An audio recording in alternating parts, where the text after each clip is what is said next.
The underground hangar at Cheyenne Mountain buzzed with desperate activity as Amy followed Colonel Stevens through security checkpoints and blast doors. Military personnel hurried between workstations covered with displays showing the global situation. None of it looked encouraging. Current status? Amy asked as they walked. 73% of major cities are under alien control. They've established orbital platforms for bombardment, and their ground forces are systematically destroying military installations. We estimate 3 weeks before complete planetary occupation. Amy absorbed this information without emotion. In combat situations, panic was useless and optimism was dangerous. Only clear thinking and precise action mattered. They entered a briefing room where a dozen other recalled pilots waited. Amy recognized some faces from her previous service, though everyone looked older and more tired than she remembered. The stress of the past week showed on all of them. General Hayes entered and the room fell silent. He looked like a man carrying the weight of humanity's survival on his shoulders. "You all know why you're here," he began. "Conventional tactics have failed completely. The aliens anticipate every standard formation and counter every known maneuver. We need new approaches that they haven't studied and can't predict." He activated a wall display showing footage from recent engagements. Amy watched alien fighters move through human formations like they were standing still. The enemy craft seemed to know exactly where each human pilot would be before the pilot knew it himself. "They're using some kind of predictive system," Amy said. General Hayes nodded. "Our intelligence analysts believe they've been studying human combat doctrine for years, possibly decades. They know our tactics better than we do, so we need tactics they haven't seen before," added Commander Ray Parker, who was running the experimental pilot program. "Exactly. That's where the F-40 Nighthawk comes in." They moved to the hangar where Amy got her first look at humanity's most advanced fighter. The F-40 was sleek and angular, with curves that seemed to flow like liquid metal. Its adaptive armor shifted colors as she watched, matching the lighting conditions around it. "Stealth capabilities. Beyond anything we've built before," explained Chief Engineer Linda Ross. "The adaptive armor can become nearly invisible to most detection methods. Propulsion system allows for maneuvers that would kill pilots in conventional aircraft." Amy walked around the craft, studying its design. G-force limitations? Theoretical maximum of 12 Gs with the pilot survival systems engaged. The adaptive armor extends into the cockpit to provide additional protection during extreme maneuvers. Weapons?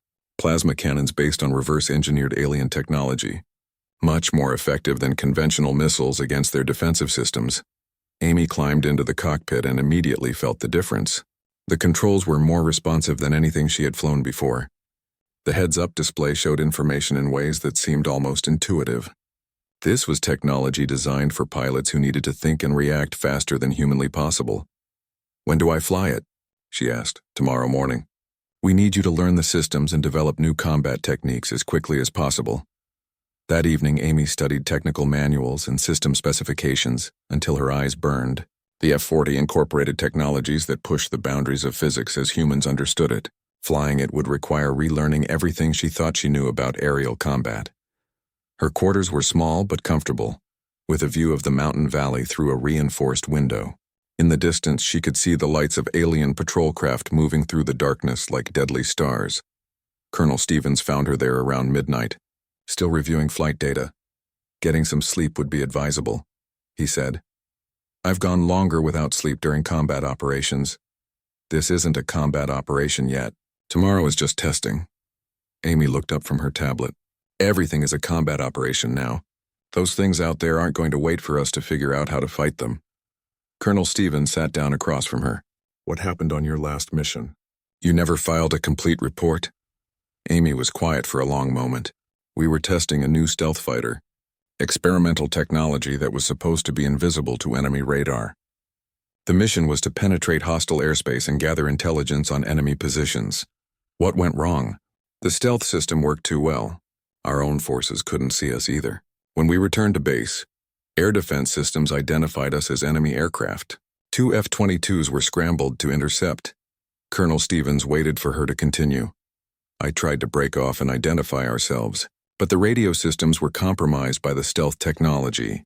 The F-22s engaged and I had to choose between shooting down friendly aircraft or letting them shoot down my wingman." "What did you do?" "I shot down both F-22s to protect my squadron." 2 good pilots died because I was flying technology that wasn't ready for combat operations. Colonel Stevens nodded slowly. That wasn't your fault. Command decisions put you in an impossible situation. Doesn't matter whose fault it was. Those pilots are still dead. And now you have a chance to prevent millions more deaths. The aliens won't show mercy because you feel guilty about friendly fire incidents. Amy closed her tablet and looked out the window at the alien patrol lights. I know what's at stake. That's why I'm here. The next morning, Amy strapped into the F-40 for her first test flight. The pre-flight procedures were similar to other advanced fighters, but the responsiveness of the controls was unlike anything she had experienced. The aircraft seemed to anticipate her intentions before she fully formed them. She taxied to the runway and received clearance for takeoff. The F-40 lifted off smoothly and climbed toward the testing altitude with effortless power. Amy felt the familiar excitement of flying a new aircraft, but also the responsibility of mastering technology that might save humanity. How does she handle? Colonel Stevens asked over the radio. Like nothing I've ever flown. The control response is almost instantaneous. Amy began testing basic maneuvers, gradually pushing the aircraft toward its performance limits. The F-40 could turn tighter, climb faster, and accelerate more quickly than any fighter she had flown before. But more importantly, it could perform maneuvers that would be impossible in conventional aircraft. Initiating high G-turn, she radioed, as she pulled the aircraft into a 12G spiral that should have crushed her against the seat. Instead, the adaptive armor somehow distributed the forces, allowing her to remain conscious and alert. Systems showing normal pilot condition, reported the monitoring station. How do you feel? Like I'm flying in the future. Amy spent 3 hours testing the F-40's capabilities and developing new maneuver combinations. The aircraft could change direction without losing speed, stop and accelerate in ways that violated conventional aerodynamics, and perform loops and rolls at velocities that would tear apart normal fighters. More importantly, the flight pattern she developed felt chaotic and unpredictable. If the aliens were using predictive systems based on human combat doctrine, these maneuvers might confuse their targeting algorithms. When she landed, a crowd of engineers and technicians waited for her assessment. It's not just a better fighter, Amy told them. It's a completely different way of thinking about aerial combat. With this technology, we might actually have a chance.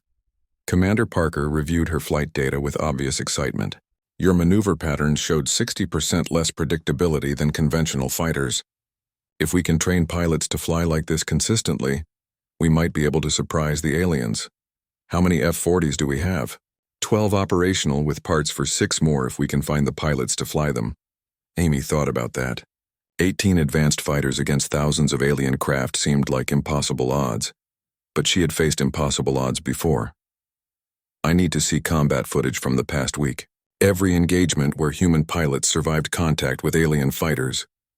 We need to understand what worked and what didn't. That night, Amy reviewed hundreds of hours of combat footage looking for patterns and possibilities. Most of the engagements showed one-sided slaughter as alien fighters destroyed human aircraft with casual efficiency. But occasionally, a human pilot would survive a few extra seconds by doing something unexpected. Those moments of survival gave Amy hope. If random improvisation could confuse the aliens briefly, then systematic chaos might confuse them completely. Amy Carter was no longer just a recalled pilot learning new technology. She was becoming humanity's best hope for developing combat techniques that might actually work against an enemy that seemed unbeatable. The question was whether she could learn fast enough, and whether other pilots could master the same techniques before time ran out for the human species. 3 days after the invasion began, Amy Carter's phone buzzed with an emergency alert that she had not seen in 8 years. The message was brief and direct. All personnel with military flight experience report immediately to nearest installation. Executive Order 2847. No exceptions. She stared at the screen while Jake cooked breakfast in their cabin kitchen. The power had been restored yesterday after the aliens stopped their electromagnetic attacks, but regular communications remained sporadic. This message had come through military channels that most civilians did not even know existed. Jake noticed her expression and looked over her shoulder at the phone.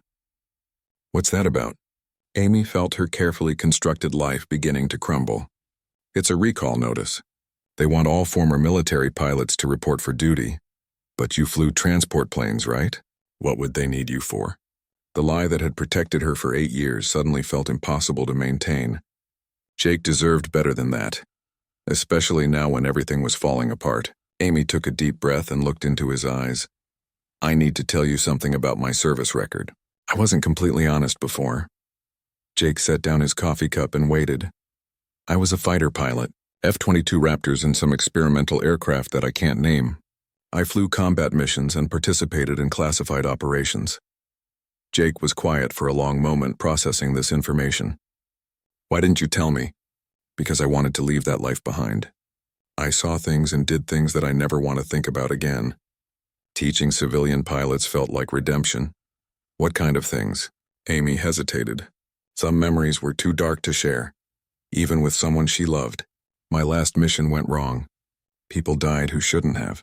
I couldn't handle the responsibility anymore, so I resigned my commission and became a civilian. Jake reached across the table and took her hand. How good were you?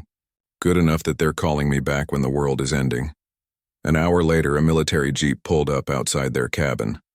Amy recognized the man who climbed out before he reached the door. Colonel Mike Stevens had been her commanding officer during her final years of service. He looked older now, with more gray in his hair and deeper lines around his eyes. Amy, he said when she opened the door, we need to talk. She invited him inside and introduced him to Jake, who shook hands politely but remained suspicious. Colonel Stevens accepted a cup of coffee and sat at their kitchen table like he belonged there. I suppose you've been watching the news, he said. Some of it. Power's been off and on. Colonel Stevens nodded. We've lost 60% of our active fighter squadrons in 3 days. The alien technology is beyond anything we've encountered. Our most advanced fighters can barely keep up with their basic interceptors. Then why call me back? If the F-35s can't handle them, what's an old F-22 pilot going to do? Because you're not just an old F-22 pilot. You flew the X-47 program. You tested experimental propulsion systems that pushed the boundaries of what human pilots could survive. You developed tactics for high-speed atmospheric combat that other pilots said were impossible. Amy felt Jake's eyes on her but kept looking at Colonel Stevens. That was a long time ago. Your instincts and experience don't expire. We need pilots who can think outside conventional parameters. The aliens seem to anticipate every standard tactical approach. What makes you think I can do any better? Colonel Stevens leaned forward. Because you always found ways to make impossible flights work. You flew patterns that should have killed you, and somehow made them effective. If anyone can figure out how to fight these things, it's you. Jake spoke up for the first time. What exactly are you asking her to do? Test pilot our most advanced experimental aircraft and develop new combat techniques. We're working with prototype technology that might be able to match alien capabilities. Amy was quiet for several minutes, thinking. Part of her wanted to refuse and stay hidden in her peaceful mountain cabin, but she had seen the alien fighters in action. She had watched them tear through Earth's defenses like they were nothing. If humanity was going to survive, someone had to find a way to fight back. If I come back, I want certain conditions, she said finally. Name them. No publicity. No medals or recognition. When this is over, I disappear again and everyone forgets I was there. Colonel Stevens nodded. Agreed. Anything else? Amy looked at Jake. Protection for civilian assets. I want guarantees that people like Jake will be kept safe during the evacuation procedures. Done. Amy stood up and walked to the window. Outside, she could see contrails from alien fighters patrolling the valley. They moved in perfect formation with mechanical precision. No human pilot could maintain that level of coordination while performing such complex maneuvers. What kind of prototype are we talking about? She asked. F-40 Nighthawk. Adaptive armor. Experimental propulsion and weapon systems that incorporate some technologies we've reverse-engineered from crashed alien craft. How many crashed alien craft? 14 recovered worldwide. Most were heavily damaged, but our engineers have learned enough to upgrade some of our systems. Amy turned back to face him.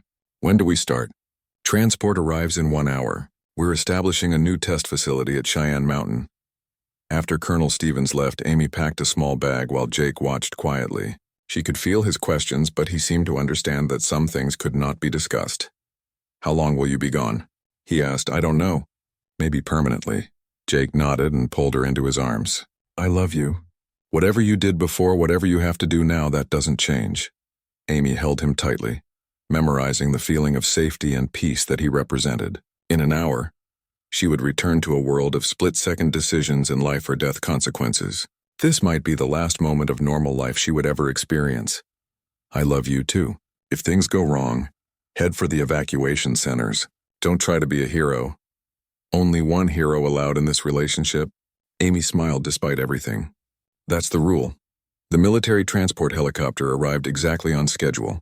Amy kissed Jake goodbye and climbed aboard without looking back. If she looked back, she might not be able to leave. As the helicopter lifted off, Amy watched her cabin grow smaller below. 8 years of peaceful life disappeared beneath the clouds as they flew toward Cheyenne Mountain. She was returning to a world she had tried to forget, but this time the stakes were higher than anything she had faced before. This time, she was not just fighting for her country or her squadron. She was fighting for the survival of the human species. The helicopter flew over mountain peaks and forest valleys, where alien fighters patrolled like mechanical birds of prey. Amy studied their flight patterns and tried to identify weaknesses. They moved with perfect coordination, but their formations seemed inflexible. Human pilots would adapt and improvise, but the aliens appeared to follow predetermined programs. Maybe that was something she could use. As Cheyenne Mountain came into view, Amy felt the familiar mixture of excitement and dread that came with returning to active duty. She had thought Lieutenant Amy Carter was dead and buried, but apparently she had just been sleeping. Now it was time to wake up and see if 8 years of peace had dulled her edge too much to matter when humanity needed her most. The morning sky above Earth suddenly filled with massive shapes that had not been there moments before. Captain Steve Walsh was leading a routine patrol flight when his radar screen exploded with contacts. Dozens of enormous objects appeared at the edge of the atmosphere, each one larger than anything humanity had ever built. "Control, this is Falcon Leader," Steve radioed to the command center below. "I'm seeing multiple large contacts at Angels 40. Please confirm." The response crackled through his headset with barely controlled panic. "Falcon Leader, we confirm multiple unknown contacts. All flights return to base immediately." But it was already too late for a safe return. As Steve banked his F-35X Raptor toward home, smaller craft began streaming from the massive ships above. These new contacts moved with impossible speed and agility, diving toward Earth's surface like deadly rain. At NORAD headquarters, General Hayes watched the situation unfold on dozens of screens showing data from around the globe. The alien ships had appeared simultaneously over every major continent. There had been no warning, no gradual approach, no attempt at communication. "Sir, they're targeting military installations," reported Lieutenant Colonel Anderson from the tracking station. "First strikes hitting Peterson Air Force Base, Nellis and Edwards simultaneously." Dr. Garcia stood beside the general watching streams of data flow across the displays. Her worst fears were being realized in real time. "They know exactly where to hit," she said quietly. "This isn't random. They've been studying us." The first alien fighters reached Earth's atmosphere and immediately engaged the scrambling human interceptors. Steve Walsh found himself facing an enemy craft that moved like nothing he had ever seen. It seemed to ignore the laws of physics, turning at impossible angles without losing speed. "Falcon 2, break left," Steve shouted into his radio as alien weapons fire streaked past his canopy. The energy beams were unlike anything in human arsenals, cutting through armor and electronics with terrifying efficiency. His wingman tried to follow the command, but an alien fighter appeared behind him as if materializing from thin air. Falcon 2 vanished in a brief flash of light. No explosion, no debris, simply gone. Steve armed his missiles and tried to lock onto the nearest alien craft, but his targeting system could not maintain contact. The enemy moved too erratically, too fast. When he finally achieved a lock and fired, his missile passed harmlessly through empty space. The alien had been there 1 second and somewhere else the next. Around the world, similar scenes played out as Earth's finest pilots encountered technology that made their advanced fighters seem like toys. The aliens demonstrated capabilities that defied human understanding of aerodynamics and combat tactics. At Pine Valley Academy, Amy Carter was reviewing flight plans with her afternoon student when every electronic device in the building suddenly went silent. The radios died, computers shut down, and even battery-powered equipment stopped working. Through the window, she could see aircraft falling from the sky, trailing smoke and fire. Her student, a young man named Kevin, stared out the window in shock. "What's happening?" Amy's military training kicked in automatically. Stay calm. Move away from the windows. She led Kevin to the interior of the building and tried to think. The electromagnetic pulse that had disabled their electronics suggested an attack of some kind. But the aircraft falling from the sky looked wrong. Some of them were moving in ways that violated everything she knew about flight dynamics. Jake's truck roared into the parking lot, and he burst through the door looking terrified. "Amy, something's happening." "The radio in my truck went dead and there are things in the sky. Huge things."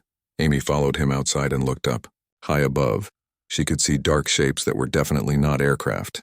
They were too large, too angular, and they hung in the air without any visible means of propulsion. Smaller objects darted between them like insects around a streetlight. "We need to get out of here," Amy said. Her old instincts were screaming danger signals. They piled into Jake's truck, which had been far enough from the electromagnetic pulse to keep running. As they drove away from the airport, Amy could see military aircraft trying to engage the alien fighters. The human planes looked clumsy and slow compared to their enemies. One F-16 passed overhead trailing smoke, obviously damaged. Amy watched it try to line up an attack run on an alien craft that seemed to dance around the fighters' weapons. The human pilot was skilled, but he was fighting an enemy that operated by different rules. The alien craft suddenly accelerated directly toward the F-16 and passed through it. The human fighter simply disintegrated, pieces falling like confetti while the alien continued unharmed. "Did you see that?" Jake asked, his voice shaking. Amy had seen it. The alien craft had somehow made itself intangible, passing through solid matter like a ghost. No human technology could do that. Whatever they were fighting, it was far beyond Earth's current capabilities. They drove toward town as more aircraft fell around them. Amy tried to make sense of what she was seeing. The aliens were clearly superior in every way, but they were not simply destroying everything. Their attacks seemed precise and targeted. They were hitting military installations and avoiding civilian areas when possible. Jake turned on the truck's radio, but found only static across all frequencies. "How can they knock out all communications at once?" "Directed electromagnetic pulse," Amy replied automatically. "Disables electronics without damaging infrastructure." Jake looked at her strangely. "How do you know that?" Amy realized she had revealed more than she intended. "I studied electronic warfare during my service." It was a partial truth. She had studied electronic warfare, but as part of advanced fighter pilot training that went far beyond what she had told Jake about her military background. They reached the town to find chaos. People stood in the streets pointing at the sky where the battle continued. Cars that had been caught in the electromagnetic pulse sat dead on the roads. Emergency services tried to respond, but most of their equipment was useless. Amy parked outside the diner and tried to think clearly. The aliens had achieved tactical surprise and demonstrated overwhelming technological superiority. Earth's military response was being systematically destroyed. Within hours, maybe less, they would have complete control of the planet. But something about their attack pattern bothered her. If they had this level of technology, why not simply destroy everything from orbit? Why risk their fighters in atmospheric combat against clearly inferior opponents? The answer came to her as she watched another dogfight overhead. The aliens were not just attacking, they were studying. Every engagement taught them more about human tactics and capabilities.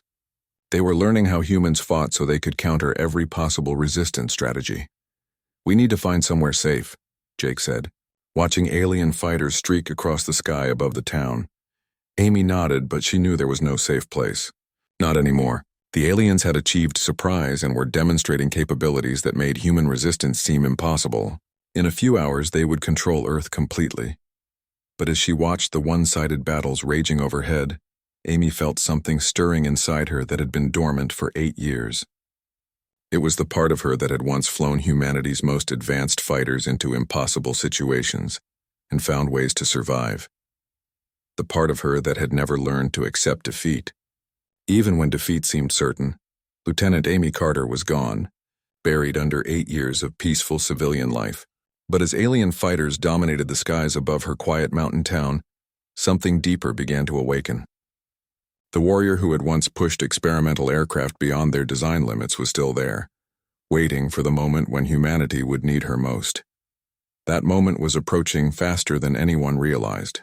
As the sun set on the first day of the alien invasion, Earth's conventional forces had been reduced to scattered remnants. The enemy controlled the skies and had begun systematic bombardment of major population centers. Humanity's future hung by a thread, and time was running out to find a way to cut that thread before it snapped completely. Dr. Lisa Garcia stared at the data scrolling across her computer screen and felt her stomach tighten with worry. For 3 weeks now, the deep space monitoring stations had been tracking something unusual.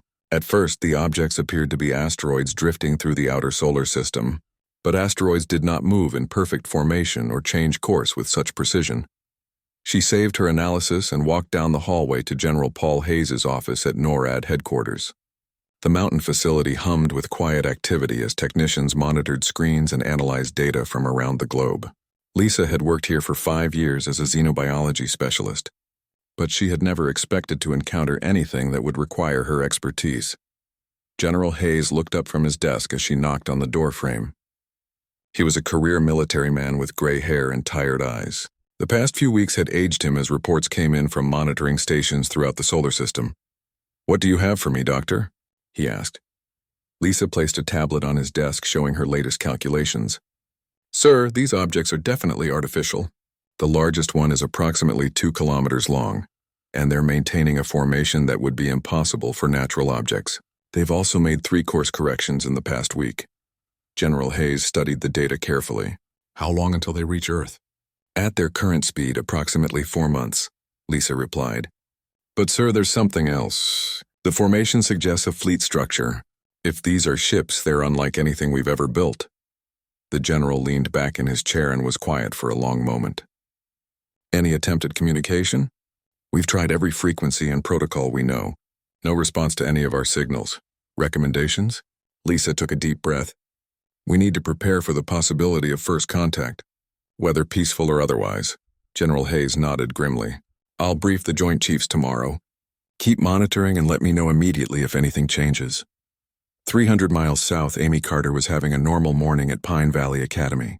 She finished her pre-flight inspection on the Cessna and waited for her 10 o'clock student. Mrs. Patterson was a nervous flyer who had been working on her license for 2 years. Progress was slow, but Amy remained patient with her.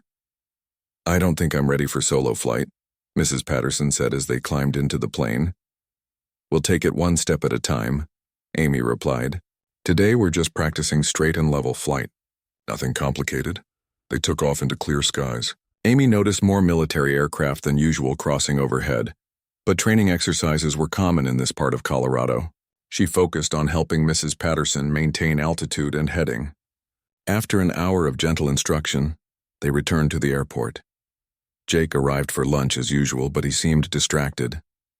"Weird morning at the airport," he said as they sat in the small office eating sandwiches. "Had 3 different military guys asking questions about our fuel capacity and runway length." "What kind of questions?" Amy asked, keeping her voice casual. "Just technical stuff. How much fuel we can store? What's the maximum weight capacity for our runways? Probably updating their emergency procedures or something." Amy nodded but felt a familiar tension building in her shoulders. In her previous life, she had learned to pay attention to small details that might signal larger changes coming. That afternoon, she taught 2 more students. Everything seemed normal on the surface, but Amy found herself watching the skies more carefully. Military aircraft continued to pass overhead at regular intervals. The flights seemed purposeful rather than random training exercises. After work, Amy drove home through the mountain roads. The radio played country music and local news. The weather forecast called for clear skies all week.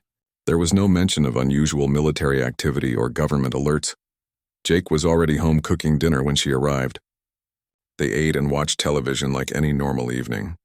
But Amy noticed that the national news seemed unusually focused on space-related stories. A new telescope had been commissioned. Funding for deep space research had been increased. Scientists were calling for expanded monitoring of near-Earth objects. "Do you think there's life out there?" Jake asked during a commercial break. "Probably," Amy replied. "Universe is a big place. Would be kind of exciting if we found some, wouldn't it?" Amy thought about that for a moment. "Depends on whether they're friendly or not." Jake laughed. "You always think about the worst-case scenario." "I'm a pilot," Amy said. "We're trained to think about what could go wrong." That night, Amy lay awake longer than usual. Something felt different, but she could not identify exactly what it was. The military flights, Jake's questions at the airport, the news reports about space research. Individually, each thing was normal. Together, they created a pattern that made her uneasy.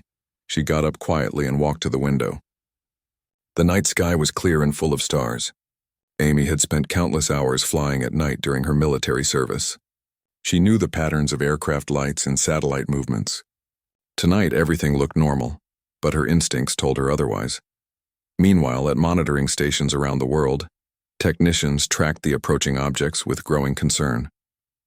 The formation had changed again, spreading out into what looked like attack positions. Radio telescopes strained to detect any form of communication from the unknown ships, but space remained silent. Dr. Garcia worked through the night, updating her analysis. The objects were moving faster now, shaving weeks off their estimated arrival time. Their behavior suggested intelligence and purpose. Whatever they were coming to Earth with specific intentions. General Hayes called an emergency meeting with senior military leaders from around the globe. In secure conference rooms and encrypted video calls, men and women in uniform discussed possibilities that had previously existed only in science fiction movies. "What are our response options?" asked Admiral Chen from Pacific Command.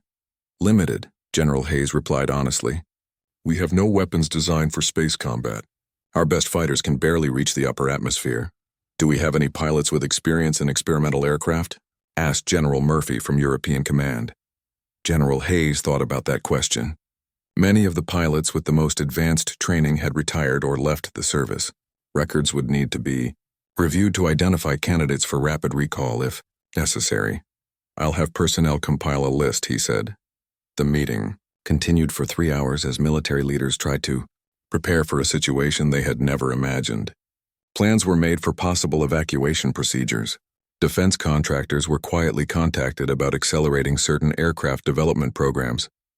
Secure communications were established with allied nations. None of it felt adequate for what might be coming. Amy Carter woke before dawn and made coffee in her small kitchen. She stood at the window watching the sun rise over the mountains and felt the same uneasiness from the night before. Something was building, but she did not know what. Jake stirred in the bedroom and she heard him getting ready for work. He came to the kitchen and kissed her forehead before pouring his own coffee. "Sleep okay?" he asked. "Fine," Amy lied. After Jake left for work, Amy drove to the airport earlier than usual. She wanted to review the maintenance logs and prepare for the day's lessons. But when she arrived, she found 2 men in military uniforms waiting by the office door. "Ms. Carter?" the older one asked. "We're from Peterson Air Force Base. We'd like to ask you a few questions about your aircraft capabilities." Amy felt her pulse quicken, but kept her expression neutral. "What kind of questions?" "Routine survey about civilian aviation resources in the region. Won't take long." Amy unlocked the office and the men followed her inside. They asked about fuel capacity, runway specifications, and aircraft performance data. The same type of questions Jake had mentioned from his airport. "Are you conducting some kind of emergency preparedness exercise?" Amy asked.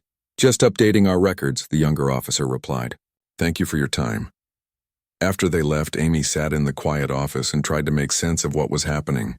Military personnel asking about civilian aviation resources, increased flight activity, space-related news stories. Her old instincts were screaming that something big was approaching, but her new life as a civilian flight instructor offered no way to find out what it might be. Amy Carter spent the rest of the day teaching students and trying to push away the growing certainty that her 8 years of peaceful obscurity were about to end. In the back of her mind, she could almost hear the distant thunder of approaching storms. Amy Carter checked her watch as she walked across the small airfield. The morning sun painted the Colorado mountains in gold and orange colors. Pine Valley Aviation Academy looked peaceful in the early light. 3 small training planes sat on the tarmac waiting for the day's lessons. Amy had been teaching here for 8 years now, and she loved the quiet routine of it all.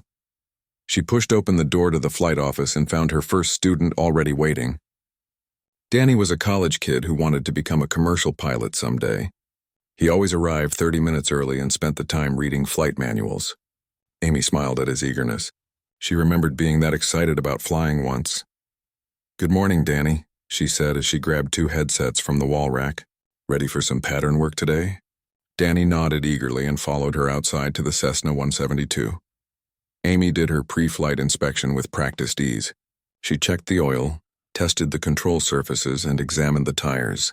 Everything looked good. Danny watched her every move and asked questions about each step. Amy answered patiently. Teaching came naturally to her now. They climbed into the small plane and Amy started the engine. The familiar sound of the propeller spinning up always made her feel calm. She contacted the tower and received clearance for takeoff. Danny took the controls under her guidance and they lifted off into the clear morning sky. Keep your eyes on the horizon, Amy instructed as Danny struggled with the controls. Feel the plane, don't fight it. Let it tell you what it wants to do. Danny's hands were tense on the yoke, but he followed her advice. Slowly, the plane began to fly smoother. Amy had taught hundreds of students over the years, and she knew exactly what each one needed to hear. Some needed encouragement, others needed firm correction. Danny needed patience and gentle guidance. They practiced takeoffs and landings for an hour. Danny improved with each attempt. When they finally taxied back to the parking area, he was grinning with satisfaction. Amy felt the familiar pride she always got when a student made progress. Same time tomorrow? Danny asked as they secured the plane. I'll be here, Amy replied. After Danny left, Amy had some paperwork to catch up on. She sat in the small office filling out flight logs and updating student records. The work was simple, but it kept her busy. Around noon, her boyfriend Jake arrived with lunch from the diner in town. Jake Miller worked as a mechanic at the regional airport 20 miles away. He was a good man with gentle hands and an easy smile. They had been together for 3 years now. Jake knew that Amy had served in the military before becoming a flight instructor, but she had never told him the whole truth about what she had done. How was the morning? Jake asked as he unpacked sandwiches and coffee. Danny is getting better at his landings, Amy said. Still heavy on the controls, but he's learning. Jake nodded and bit into his sandwich. I saw some military jets flying over the airport this morning. Looked like they were heading north toward the mountains. Must be some kind of exercise. Amy felt a small tightness in her chest but kept her voice casual. Probably just routine training flights. They ate lunch together and talked about simple things. Jake mentioned that his truck needed new tires. Amy told him about the book she was reading. Neither of them talked about the past or the future. They lived in the present moment, and that was enough for both of them. After Jake left, Amy had 2 more students in the afternoon. Sarah was a retired teacher learning to fly for fun. Bob was a businessman who wanted his pilot's license for work trips. Both were good students, but they required different teaching styles. Sarah needed encouragement and Bob needed structure. Amy adapted to each one naturally. During Bob's lesson, they practiced emergency procedures. Amy had him simulate an engine failure at 3,000 feet. Bob did well, finding a suitable landing field and setting up his approach correctly. But Amy found herself thinking about real emergencies. Real situations where seconds mattered and mistakes meant death. She pushed those thoughts away and focused on the lesson. Bob landed safely and they debriefed the emergency. Amy praised his good decision-making and they headed back to the airport. As the sun began to set, Amy finished her daily routine. She checked the planes, locked the office, and walked to her small truck. The drive home took 15 minutes through winding mountain roads. She lived in a cabin that she rented from an old rancher. It was simple but comfortable with a view of the valley below. Jake was already there cooking dinner when she arrived. The smell of pasta sauce filled the small kitchen. Amy changed out of her flight suit and joined him. They ate dinner while watching the local news. The reporter talked about weather and local politics. Nothing about military exercises or unusual aircraft movements. That night as they lay in bed, Jake traced lazy circles on Amy's shoulder with his finger. "Do you ever miss it?" he asked quietly. "Miss what?" Amy replied, though she knew what he meant. "Flying the big planes. Being in the military. You never talk about it much." Amy was quiet for a long moment. "I like what I do now," she finally said. "Teaching is good work. I help people learn something they love." Jake seemed satisfied with that answer. Soon his breathing became deep and regular as he fell asleep. Amy lay awake longer, staring at the ceiling in the darkness. She did miss it sometimes. The speed, the power, the feeling of being one with a machine that could break the sound barrier. But she also remembered the other things. The fear, the responsibility, the weight of decisions that could kill people. 8 years ago, Lieutenant Amy Carter had been one of the best fighter pilots in the human fleet. She had flown missions that pushed the limits of both technology and human endurance. She had seen combat and done things that most people could never imagine. But that life had ended one terrible day when everything went wrong. Now she was just Amy, the flight instructor. She taught weekend warriors and aspiring pilots how to fly small planes safely. She lived a quiet life with a good man who loved her. She had found peace in the simple routine of teaching others to love flying the way she once had. But sometimes late at night, she could still hear the sound of jet engines and feel the G-forces pressing against her body as she pulled impossible maneuvers in the thin air above the clouds. Sometimes she missed being someone who mattered, someone whose skills could change the outcome of important events. Most of the time, though, she was content with her choice. The past was buried and the future was simple. Tomorrow she would teach Danny how to make better landings. She would help Sarah overcome her fear of stalls. She would guide Bob through more emergency procedures. It was good work and it was enough. Amy Carter closed her eyes and let sleep take her. In her dreams, she flew small planes through peaceful skies where nothing bad ever happened and every landing was perfect.